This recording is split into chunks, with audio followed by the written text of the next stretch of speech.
ପିଲାମାନେ ଆଜି ସବୁ ଆମେ ଆଜି ଗୋଟେ ନୂଆଟେ ଗୋଟେ କଣ ଶିଖିବା ଋତୁ ଶିଖିବା। କଣ ଶିଖିବା ଆଜି ଆମେ କଣ ଶିଖିବା ଋତୁ। ତମେ ସବୁ ଜୋର କହିବ ଖାଇଛ ନା ତମେ ସବୁ ଖାଇଛ ଜୋର କହିପାରିବ ନା କହିପାରିବ ନା ଜୋର କହିପାରିବ।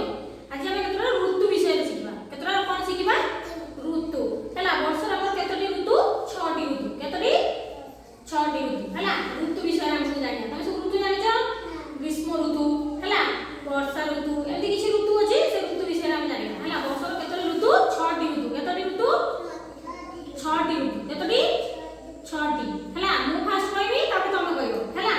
ଗ୍ରୀଷ୍ମ ବର୍ଷା ଶରତ ହେମନ୍ତ ଶୀତ ବସନ୍ତ।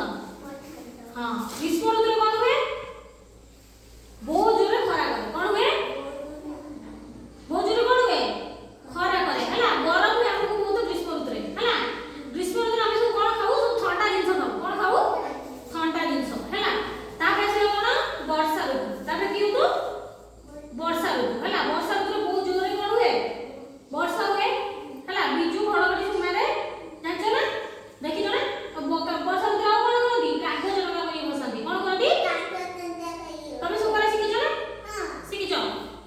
ତାପରେ କଣ ଶରତ ଋତୁ। କି ଋତୁ ଶରତ ଋତୁ। ତାପରେ ଶରତ ଋତୁ। ତାପରେ ଶରତ ଋତୁରେ କଣ ହୁଏ କାଶତଣ୍ଡି ଫୁଲ ଫୁଟେ ହେଲା। ତାପରେ ହେମନ୍ତ ଋତୁ। ହଁ ତାପରେ ଶୀତ ଋତୁ। ଏବେ କୋଉ ଋତୁ ଚାଲିଛି ଶୀତ ଋତୁ। ଶୀତ ଋତୁରେ କଣ ଲାଗୁଛି ଆମକୁ ଶୀତ ଲାଗୁଛି ଥଣ୍ଡା ଲାଗୁଛି। ଆମେ ସବୁ କଣ ପିନ୍ଧୁଛେ ଗରମ ପୋଷାକ ପିନ୍ଧୁଛେ।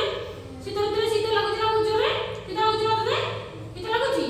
ତାପରେ ବସନ୍ତ ଋତୁ। ତାପରେ କି ଋତୁ ବସନ୍ତ ଋତୁ ହେଲା।